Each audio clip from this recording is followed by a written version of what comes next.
Hi guys! Today I'm going to read you a new fairy tale called Red Riding Hood. And this version of Red Riding Hood was written and retold by James Marshall.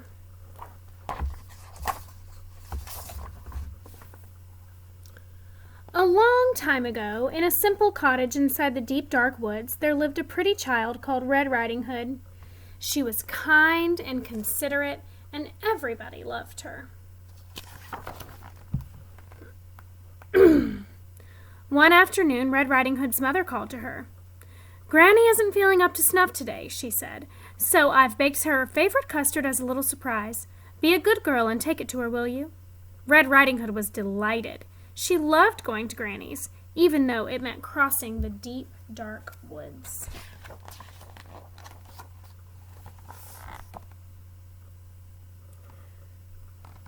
When the custard had cooled, Red Riding Hood's mother wrapped it up and put it in a basket.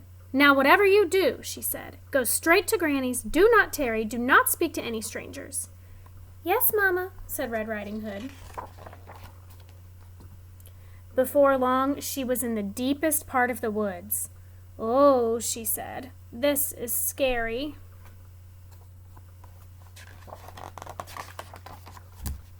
Suddenly, a large wolf appeared. "Good afternoon, my dear," he said. "Care to stop for a little chat?" "Oh, gracious me," said Red Riding Hood. "Mama said not to speak to any strangers." But the wolf had such charming manners. "And where are you going, sweet thing?" he said. "I'm on my way to visit Granny, who lives in the pretty yellow house on the other side of the wood," said Red Riding Hood. "She's feeling poorly, and I'm taking her a surprise."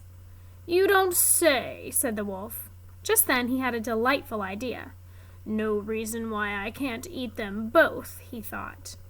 "Allow me to escort you. You never know what might be lurking about." "You're too kind," said Red Riding Hood.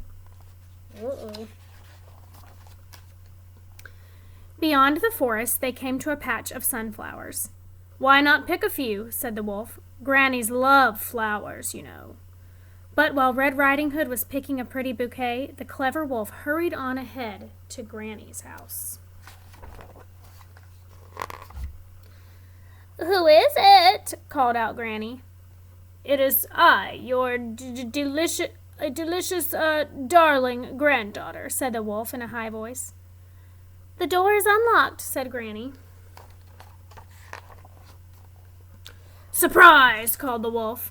Granny was furious at having her reading interrupted. "Get out of here, you horrid thing!" she cried.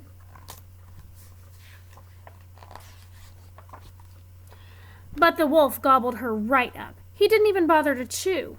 "Tasty," he said, patting his belly. "So tasty."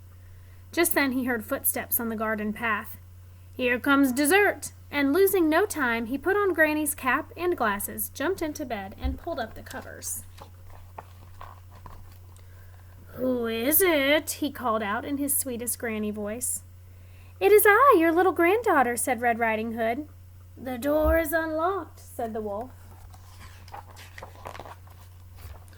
Red Riding Hood was distressed at seeing her grandmother so changed. "Why, Granny," she said, "what big eyes you have!" "The better to see you, my dear," said the wolf. "And Granny, what long arms you have!" "The better to hug you, my dear," said the wolf. "And Granny, what big teeth you have!" "The better to eat you, my dear," cried the wolf.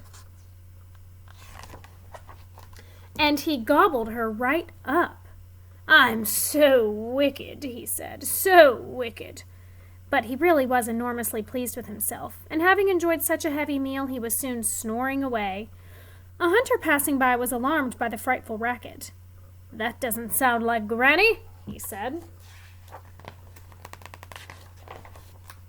And so the brave hunter jumped in the window, killed the sleeping wolf, and cut him open. Out jumped Granny and Red Riding Hood. "We're ever so grateful," said Red Riding Hood. "That wicked wolf won't trouble you again," said the hunter. "It was so dark in there I could scarcely read a word," said Granny. Red Riding Hood promised to never speak to another stranger, charming manners or not. And she never did. The end.